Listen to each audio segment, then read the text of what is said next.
చేసుకుని రాత్రికాలపు కుటుంబ ప్రార్థన మనం ప్రారంభించుకున్నాం. మోషబ ప్రార్థనతో ఈ రాత్రికాలపు కుటుంబ ప్రార్థన మనం ప్రారంభించుకున్నాం. ప్రార్థన మోషబ ప్రార్థన. మహాగణుడు మోహనెత్తుర ప్రేమ గల మా కన్నతండ్రి కృపగల దేవ మీ ఎవరమైన నాన్నకే వందన సూత్రని ఈ రాత్రి కాల సమయంలో తిని మీ లేఖనాలు చదువుకొని బాగా మీ కన్నా ఉన్న తిండి ట్రీగా తిని విన్నబడి ఒక మరో రోజులంతా 30 కరదంతులుగా 100 ఫలం తెచ్చిరా చూడండి తండ్రి ట్రీగా తిని వింటున్నా మాకు చెప్పబోతున్న మీ రాత్రులకు సమృద్ధి మన తెలివి జ్ఞానాన్ని ఏంటండి ఎట్రీ కలిసి నేను కలిసి నాన్నలో గర్రగొన్న నాకు ముట్టి స్వత్త పంటని ఏసుక్రీస్తున్నాడు వేదం పరచండి ఆమేన్. ప్రార్థన పరదగడమైన చోట్రీ గతిని వాక్య చదువుకున్న వాక్యం ఆదరించేందుకు గ్రూపుల చోట్రీ గతిని వాక్య చదువుతున్న గతిని ఆ సందర్భంలో లేచి రోటరీ గతిని వాక్య చదువుతున్న గతిని తెలివి జ్ఞానం రోటరీ గతిని రోటరీగా వదిలికి ఇట్లాంటి ప్రార్థన చేస్తున్నాను వదిలికి సంఘ కాపని వస్తుంది బియ్యం రాదని కుటుంబాన్ని కూడా దీవించాడు సేవకులను కూడా దీవించాడు వయసు క్రీసాన్ని దీవించండి బస్సు బియ్యం రాదని కుటుంబాన్ని కూడా దీవించండి సేవకులను కూడా జయించేస్తారు ఇంకా అలా చండుగులు అంటారు ఏ తీసిన ఆమేన్. ఏమో ప్రార్థన చేసుకుందాం. మహాగణుడు మా తండ్రి, మహోన్నతుడు మా దేవ, పరిశుద్ధుడు మా తండ్రి, మీ ప్రేమ కలిగిన నామానికి స్తుతులు స్తోత్రాలు తెలియజేసుకుంటున్నాము దేవా తండ్రి. మరి ఉదయం ఈ రాత్రికాల సమయంలో కుటుంబ ప్రార్థనలు మీ సన్నిధి భాగ్యాన్ని మీ సన్నిధి కాంతులను నాకును మాకు నీ కుటుంబానికి తండ్రి మీరు అనుగ్రహిస్తున్న మీ యొక్క పరలోకపు ప్రేమకి కృతజ్ఞతాస్తుతులు చెల్లించుకుంటున్నాను తండ్రి. వందనాలు ప్రభా, స్తుతులు తండ్రి, స్తోత్రాలు దేవా తండ్రి. మరి రాత్రికాల సమయంలో యెషయా గ్రంథము 13వ అధ్యాయాన్ని నేడు బైబిల్ పఠనంగా లేఖన భాగాలని చదవడానికి నేర్చుకొనడానికి తెలుసుకొనడానికి సిద్ధపడుతుండగా మీ యొక్క పరిశుద్ధాత్మను మాకును సహాయంగా దయచేయమని వేడుకుంటున్నాను తండ్రి. అలాగే తండ్రి లేఖనాల్లో రాయబడినటువంటి సంగతులన్నీ కూడా చక్కనటువంటి రీతిలోనైనా తెలుసుకొనగలిగేటువంటి జ్ఞానాన్ని దయచేయండి దేవా, తెలివిని దయచేయండి తండ్రి, బుద్ధిని దయచేయండి తండ్రి. మరి ఇంతవరకు నాయన మీరు మాకు ఎన్నో సంగతులను నాయన బోధిస్తున్నారు, వినిపిస్తున్నారు, నేర్పిస్తున్నారు తండ్రి. నేర్చుకున్న తెలుసుకున్న బోధ ప్రకారంగా బ్రతుకుచు ప్రభా మా బ్రతుకు ద్వారాగా మా కుటుంబాల ద్వారాగా మిమ్మల్ని ఉన్నతంగా మహిమపరచుటకు మీ సహాయాలు దయచేయమని వేడుకుంటున్నాను తండ్రి. ప్రభా మరి యొక్క రాత్రికాల సమయంలో నాయన మీరు మమ్మల్ని ప్రేమించినటువంటి నాయన 2 స్థానిక సంఘాల్లో ఉన్నటువంటి పరిశుద్ధులందరినీ దైవ సేవకుల కుటుంబాలను మీరు దీవించి ఆశీర్వదించండి తండ్రి. అలాగే ప్రభా సంఘంలో ఉన్నటువంటి బిడ్డలు ఆయా వృత్తులు కలిగి ఆయా ఉపాధుల పనులకు వెళ్ళి నాయన క్షేమంగా గృహాలకు తోడుకుని వచ్చినందుకు కృతజ్ఞతలు తండ్రి. మరి ప్రభా నిన్నటి కాల సమయంలో నాయన మా ప్రియులు కుమారుడు నాయన పవన్కి నాయన మొన్నటి కాల సమయంలో నాయన గాయమైంది తండ్రి. చేయికి ఎంతో నాయన పెద్ద గాయం తగిలింది ప్రభా. కుమారుడు విషయంలో నాయన మీరు ఎంతగానో మేలును అనుగ్రహించారు, సహాయం తెచ్చేసారు ప్రభా. గాయం చేసేవారు నేనే, గాయాన్ని కట్టువారు నేనంటున్నావు ప్రభా. నాయన అది అనేకులకు నాయన ఒక పాఠం కావాలని తండ్రి.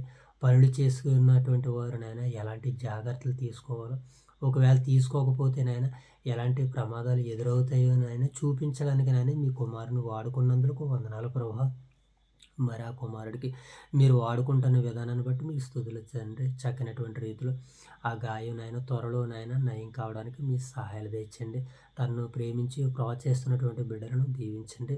అక్కడ పనివారును తండ్రి ఇంకా నాయన ఎలాంటి నాయన మరి ప్రమాదాలు జరగకుండా తండ్రి పర్యవసానాలు పాటించడానికి మీ సహాయాలు తెచ్చామని వేడుకుంటూ ప్రార్థిస్తున్నాను తండ్రి. ఆ కుటుంబానికి మీ సహాయమును మీ సహకారాలు మెండుగా ప్రసాదించండి. కుమారుడు కోలుకుని ప్రభా మీలో రక్షింపడడానికి తండ్రి నాయన మీలో ముందుకు నడవడానికి మీ సహాయాలు తెచ్చండి.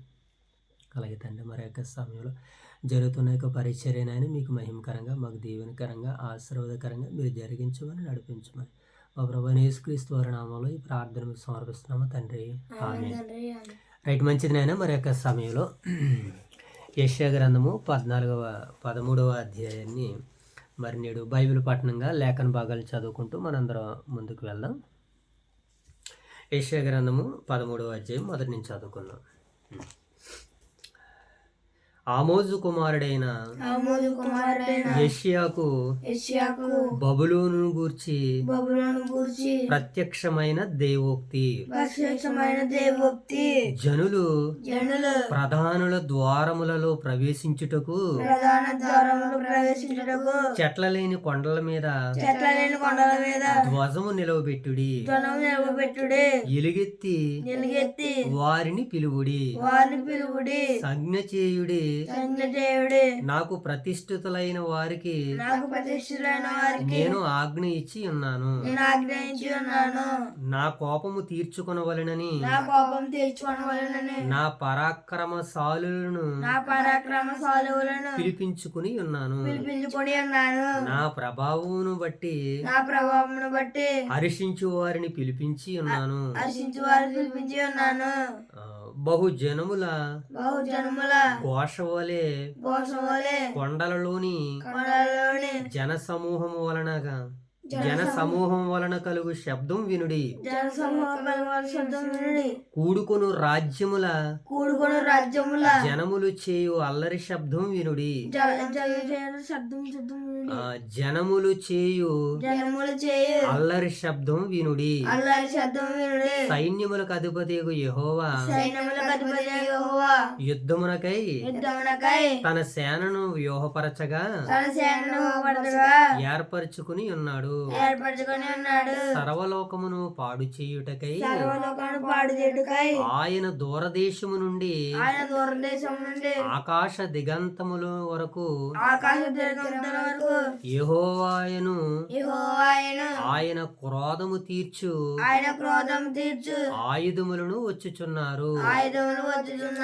యెహోవా దినము వచ్చుచున్నది. ఘోషించుడి. అది ప్రళయం వలె సర్వశక్తుడగు దేవుని యొద్ద నుండి వచ్చును. అందుచేత బాహువులన్నీయు దుర్బలమగును. ప్రతి వాని గుండె కరిగిపోవును. జనులు విభ్రాంతి నొందుదురు. వేదనలు దుఃఖములు వారికి కలుగును. ప్రసవ వేదన పడు దాని వలె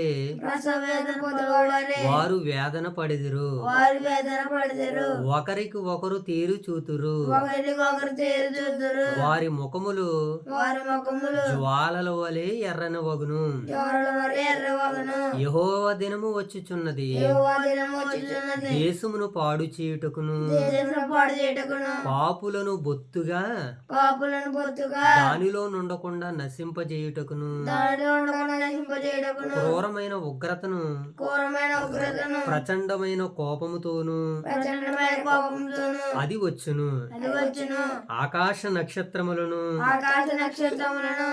నక్షత్ర రాసులను తమ వెలుగు ప్రకాశింపనీయువు. ఉదయ కాలమున సూర్యుని చీకటి కమ్మును. చంద్రుడు ప్రకాశింపడు. లోకుల చెడుతనమును బట్టి దుష్టుల దుష్టత్వమును బట్టి నేను వారిని శిక్షించబోచున్నాను. అహంకారుల అతిశయమును మాన్పించెదను. బలాత్కారుల గర్వమును అణిచివేసెదను. బంగారు కంటే మనుషులను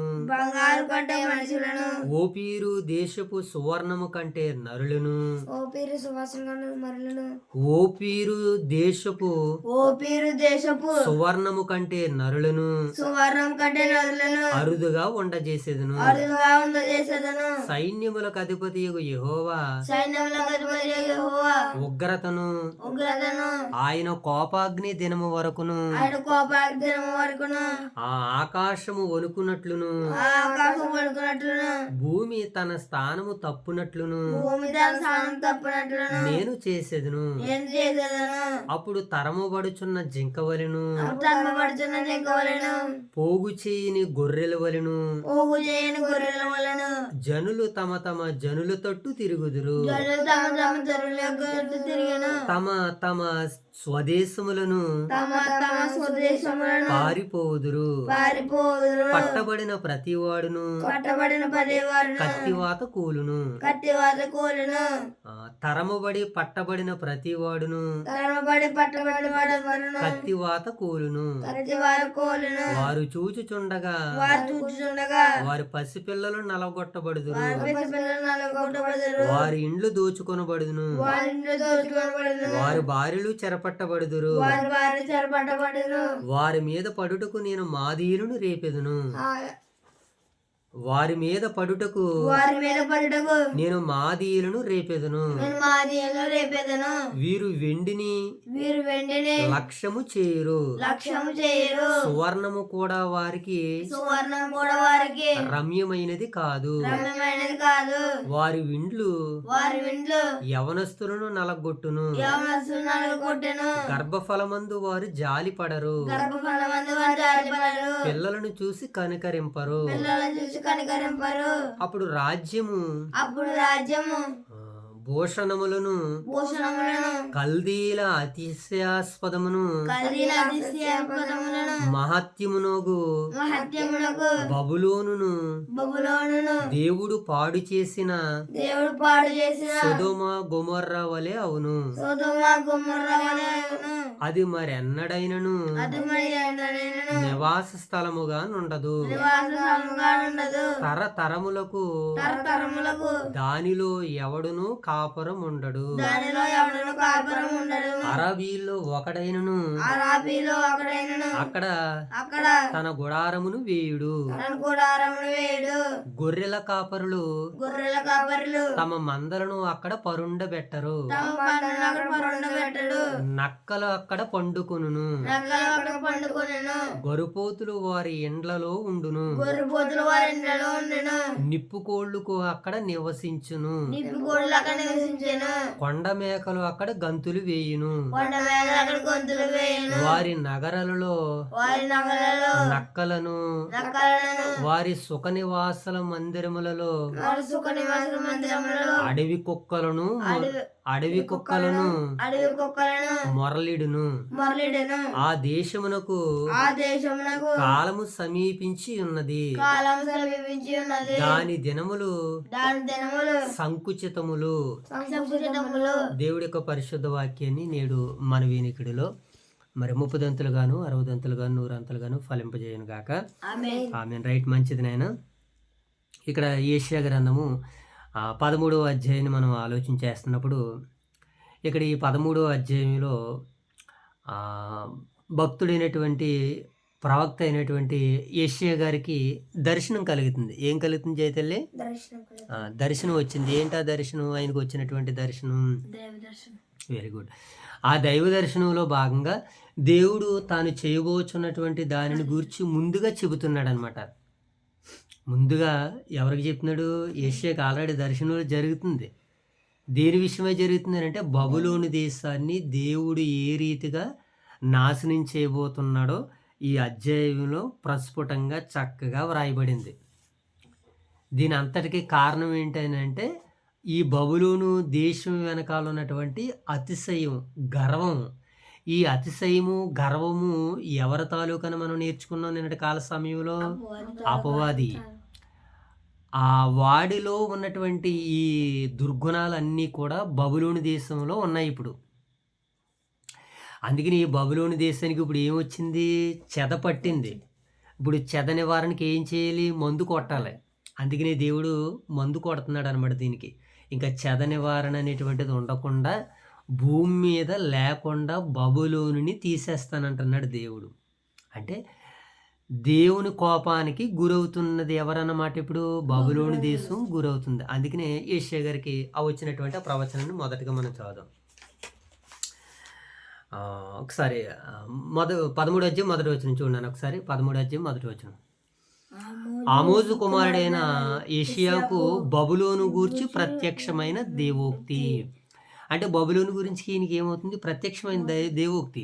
ఈ బబులోనుని దేవుడు ఎలా నాశనం చేయబోతున్నాడో, బబులోనును నాశనం చేయడానికి గల కారణం ఏంటంటే దానికి ఉన్నటువంటి అతిశయం, దానికి ఉన్నటువంటి గర్వం. ఎందుకు అంత అతిశయము, అంత గర్వము అనంటే, దీనిని పరిపాలిస్తున్నటువంటి పరిపాలకుడు నెబుకద్నెజర్ రాజు గారాయన. ఎవరిది తల్లి? నెబుకద్నెజర్ రాజు గారు. ఆవిడ భార్య అడవి ప్రాంతాలకు చెందినటువంటిదట. ఆమె భార్య అడవి ప్రాంతాలకు చెందినటువంటి ఆమె విషయమై ఏం చేశాడంటే, ఒక వ్రేలాడేటువంటి ఉద్యానవనంలో ఒక నది నుంచి పారుతున్నటువంటి ఆ నీరుని ఆనకట్టు చేసి, నీరు పైకి ఆ రాజ్యంలోనికి వచ్చేటట్టుగా ఉద్యానవనాలు చాలా వైభవంగా కట్టాడనమాట ఆ బబులోను నగరాన్ని, ఆ బబులోను దేశాన్ని. ఇంత గొప్పగా, ఇంత చక్కగా కట్టినటువంటి తర్వాత ఒక ఆలోచన వచ్చింది. తాను చూసినటువంటి ఆ బబులోను నగరాన్ని చూసి, ఇదంతా నా వైభవమే, ఇదంతా నేను చేసినటువంటి పనే అని దాన్ని అంతటిని చూసి అతిశయించాడు. అంటే మనసులో గర్వించాడు. అప్పటిదాకా దేవునికి బాధ రాలేదు, కోపం రాలేదు కానీ ఇప్పుడు వచ్చింది. దేవుడు భూమి మీద నరులందరినీ చెదిరిపోండ్రా నాయన అంటే, మేము చెదిరిపోకుండా ఆకాశాన్ని అంటే గోపురాన్ని కడదామని నిర్ణయించుకున్నారు మన వాళ్ళు. ఎవరి వాళ్ళు? అపవాది కాదు. ఆనాడు ఉన్నటువంటి మనుషులందరూ కూడా భూమి అంతటా చెదిరిపోవాలని దేవుడు నియమాన్ని పెడితే, వీళ్ళు ఏం చేశారు? బాబేలు గోపురాన్ని కడదామని ప్రయత్నాలు చేశారు. అప్పుడు దేవుడు ఏం చేశాడు? వారి ప్రయత్నాలు తారుమారు చేశాడు. ఆ కట్టడం కట్టకుండా ఆగిపోయింది. ఇప్పుడు కూడా ఈయన కట్టడానికి కట్టి జైతులు ఏమంటున్నాడు?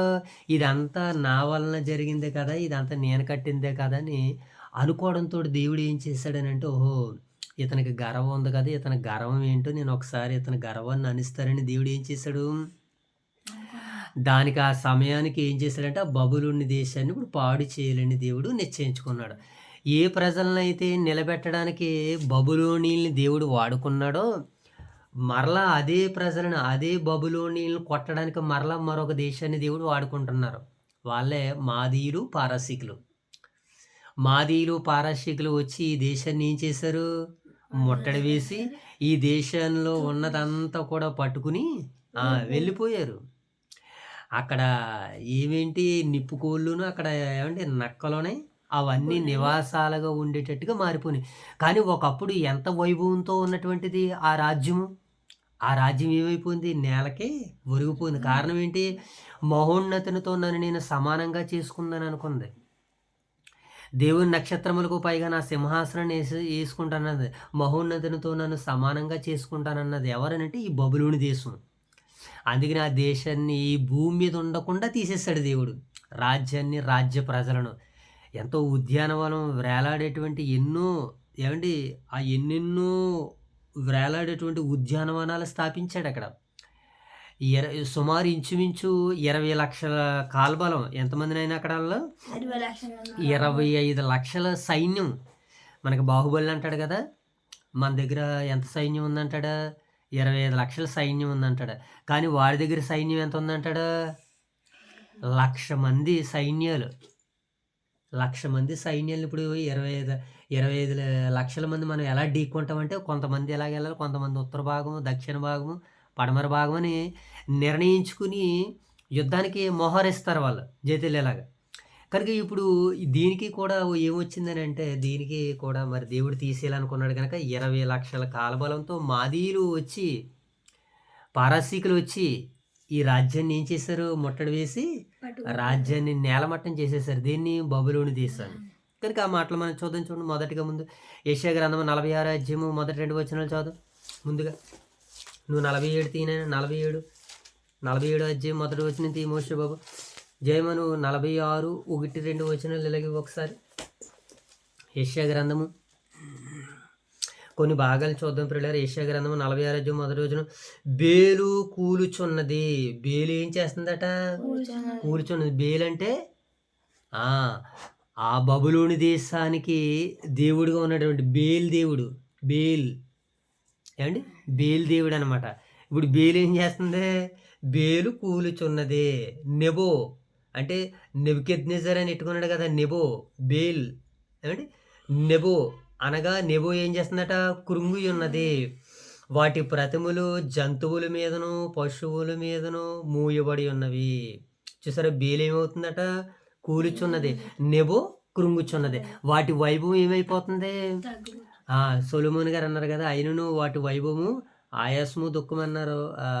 మనకు ఆ మాట ఏవండి మన గడ్డి ఇంతలో కనబడే పశువు అది పువ్వు ఏం చేస్తది? ఉదయమున వాడి సాయంత్రానికి ఏమైపోద్ది? వాడిపోతది. అలాగే ఈ బబులోను దేశం కూడా ఏమైపోతదన్నాడు ఆయన?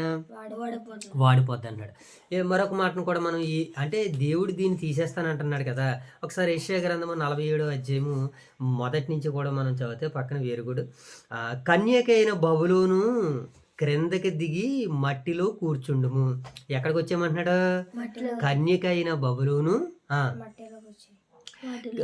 కన్యకైన బబులోను క్రిందకి దిగి మట్టిలో కూర్చుండుము. కల్దీల కుమారి సింహాసనము లేకే నేల మీద కూర్చుండు. సింహాసనం వేసుకుని మహోన్నతునితో నన్ను సమానంగా చేసుకుంటానని అనుకుంది కదా! ఎవరు? బబులోను దేశం. అందుకనే కల్దీల కుమారి సింహాసనము లేకే నేల మీద కూర్చుండు.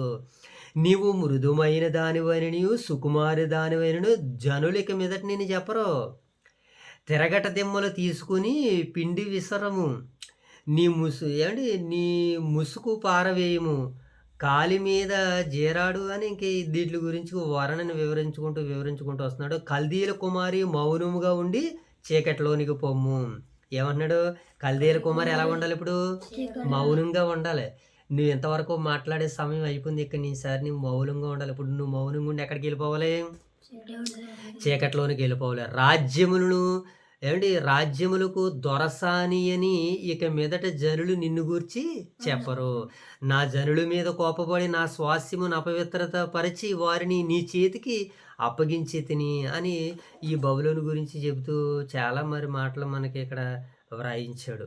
నీ బాల్యం నుండి నీవు ప్రయాసపడి అభ్యసించిన నీవేమి కూడా నిన్ను రక్షించవు, అవేవి నిన్ను కాపాడవని మరి ఈ యెషయా గ్రంథంలో మనకి ఈ సందర్భాలన్నీ కూడా కనబడుతున్నాయి.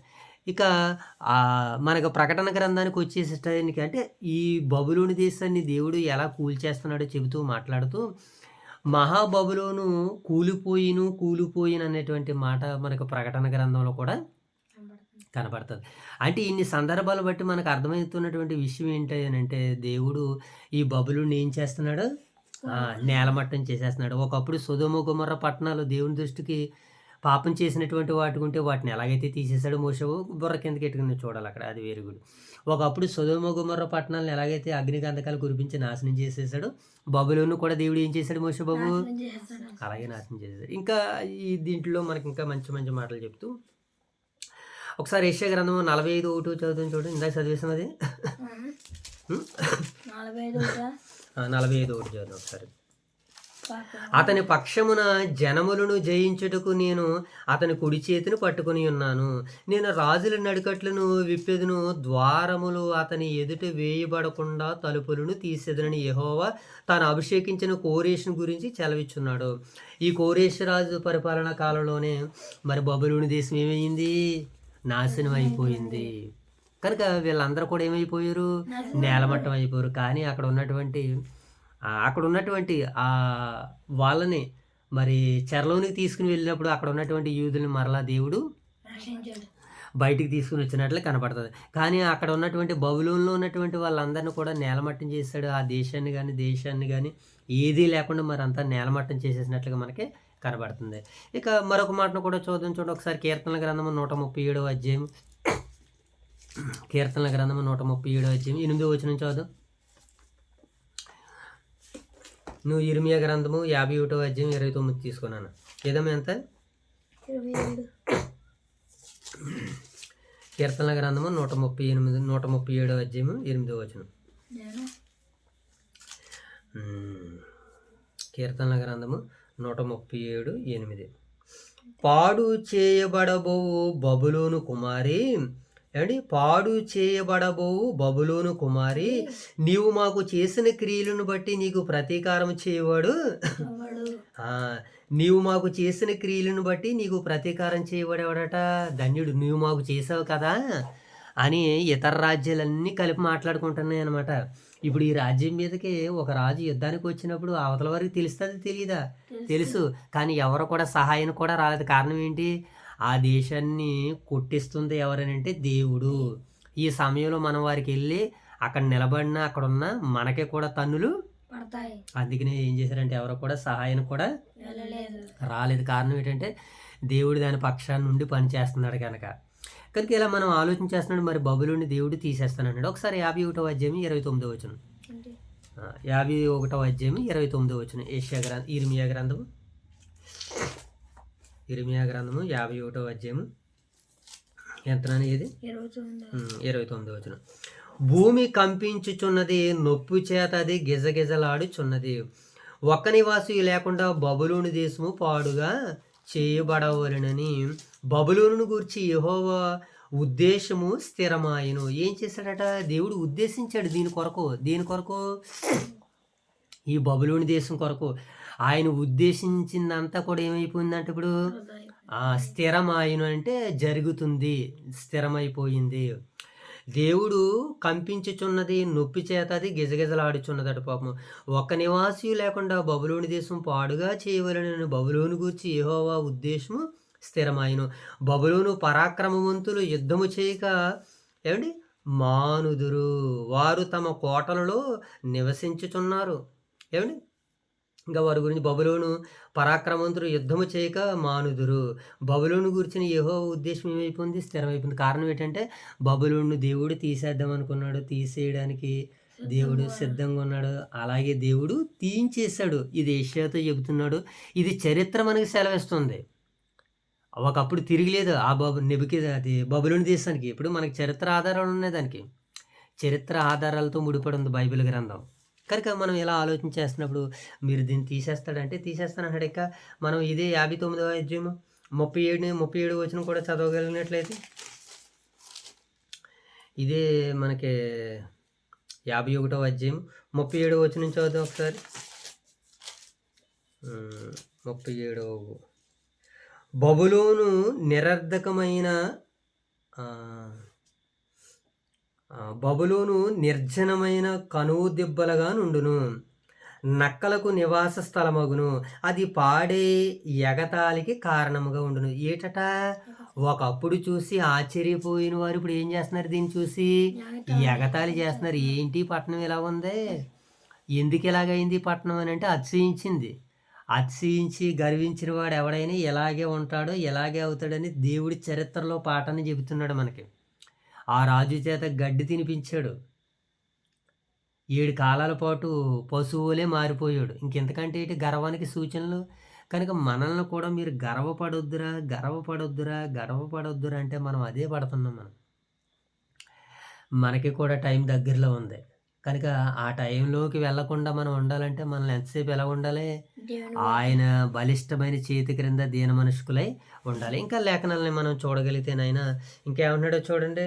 వారు సంతోషించి మేలుకొనక చిరకాల నిద్ర నొందినట్లు వారు దప్పికొనగా వారికి మద్యమునిచ్చేవాడు ఎవరూ లేరు.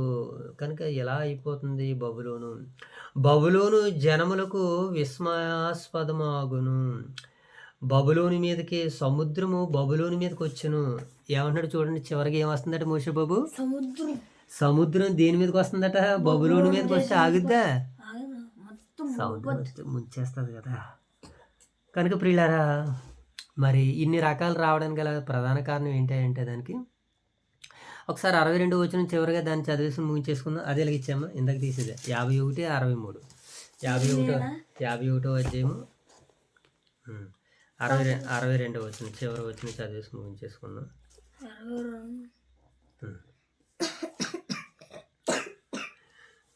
ఏలాగును నీవు ప్రకటింపవలను, యెహోవా మనుషులైనను జంతువులైనను మరి ఏదైనను ఈ స్థలమందు నివసింపలేకపోదు అని అది నిత్యము పాడుగా నుండేనని దాని గురించి నీవు సెలవిచ్చితివి.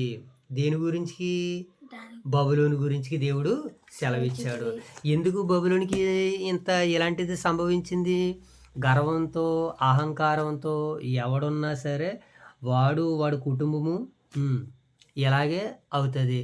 అది దేశాలైనా రాజ్యాలైనా వ్యక్తులైనా వ్యక్తిత్వాలైనా కుటుంబాలైనా మరెవరైనా సరే మనము గర్వానికి చోటిస్తే, అందుకనే మనం పాడైపోవడానికి ముందు ఏదేదో రాదట, నాశనమునకు ముందు గర్వం నడుస్తుంది. అది కొన్నాళ్ళ పాటు నడుస్తుంది. కనుక అది మన దగ్గరికి రానివ్వకుండా మనం ఎప్పటికప్పుడు వాక్యం ద్వారా ఏం చేసుకోవాలి? శుద్ధి చేసుకుంటూ ఉండాలి. వాక్యం ద్వారాగా మనల్ని మనం ఏం చేసుకుంటూ ఉండాలి? గద్దించుకుంటూ ఉండాలి. అందుకనే వారంలో అనేక సందర్భాల్లో మనకి దైవ సేవకుల ద్వారాగా దేవుడు వాక్యాలను వినిపిస్తూ ఉంటూ ఉంటారు. వేషధారణ కానీ, భక్తిహీనత కానీ, ఏమండి ఇవేమి మన దరికి రాకూడదు. అహంకారం కానీ, అతిశయం కానీ, ఒక దేవుని విషయంలో తప్ప మరొక విషయంలో దేని విషయంలోనూ మనం అతిశయించడం నాకు దూరం అగును గాక అంటాడు భక్తుడు. కనుక మనం అందరం కూడా అటు రీతిగా ఉండాలని మరి ఈ అధ్యాయంలో మరి బబులోను దేశం ఏ రీతిగా నాశనం అవుతుందో ఈ 13వ అధ్యాయము 14వ అధ్యాయం మనకు సెలవిచ్చింది. ఇక 15వ అధ్యాయం నుంచి మరి మిగతా దేశాలని మిగతా రాజ్యాలని దేవుడు ఎలా శిక్షించబోతున్నాడో మరలా రేపటి కాల సమయంలో మనం విందాం. మరి ఇంతవరకు చక్కనటువంటి రీతిలో మరి ఒక పరిచర్యలో సహకరించినటువంటి మీ ఇద్దరికి మన రక్షకుడైనటువంటి క్రీస్తు ప్రభుల వారి నామాలు శుభములు తెలియజేసుకుంటూ మోషభ ప్రార్థనతో ముగించుకుందాం. మహాగణుడు మోహనెతర ప్రేమ గల మకర తండ్రి కృపగల దేవ మీ అపరమైన నామానికి వేలేదు వందన సోదరు తోట తండ్రి ఈ సాదర కాశం తండ్రి మీరు ఇలాగనే చదువుకుని బాగా మీకు అన్న వాళ్ళు తండ్రి వినబడే వాక్యం మరో ముప్పై కలదు నూరు ఫలం తీరచు తండ్రి ట్రీకైతే నేను కలితేనే అనారోగ్యులుగా రోగులు కొన తిన్నాను ముట్టి పరిశుద్ధ మన ఏసు క్రీస్తు పరిచయం ఆమేన్. ఆమేన్ అన్నమ్మ. ఆమేన్.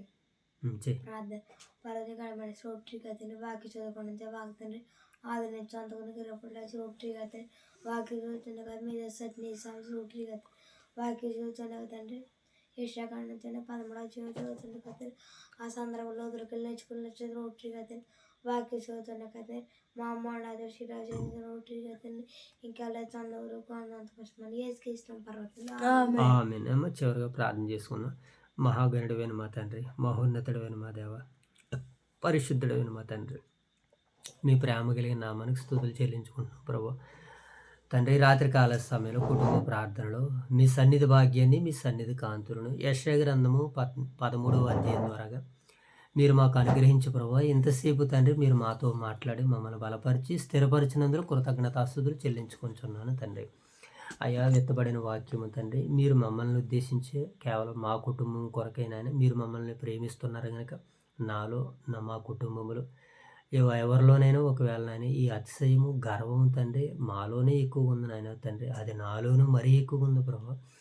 నాలో ఉన్న ఈ అతిశయాన్ని బట్టి గర్వాన్ని బట్టి నాయన నాలో ఉన్నటువంటి ఆ బలము ఎలా రోజు రోజుకి తగ్గిపోతుందో అది నిదర్శనంగా కనబడుతుంది ప్రభు. కనుక నాయన నాలో ఉన్నటువంటి ఆ కుళ్ళిని ఆ కల్మషాన్ని అంతటిని కడుగుకుని ప్రభు పవిత్రమైనటువంటి హృదయంతో పరిశుద్ధమైనటువంటి హృదయముతో విరిగి నలిగిన హృదయముతో తండ్రి మీ బలిష్టమైన చేతి క్రింద దేన మనుష్కుడిగా ఉండుటకు సహాయాలు తెచ్చండి. వాక్యం ద్వారాగా పాపాన్ని నాయన చంపుకుని ప్రభు పరిశుద్ధతను ధరించుకోవడానికి స్వతంత్రించుకోవడానికి ఇదిగో దినము ఉదయము సాయంత్రము తండ్రి ప్రతిరోజు నాయన మా ఆత్మీయ జీవితాన్ని మీరు కడుతున్నారు ప్రభు. మీకు స్తుతులు తండ్రి. విన్న వాక్యం నా వినికుడిలో మీరు ఫలమును తీసుకుంటామని వేడుకుంటూ తండ్రి మరి ముఖ్యంగా ఈ రాత్రి కాల సమయంలో నిండకాల సమయంలో గాయాలు పాలైనటువంటి నీ కుమారుడు పవన్ బాబును బట్టి నాయన మీకు కృతజ్ఞతలు తండ్రి.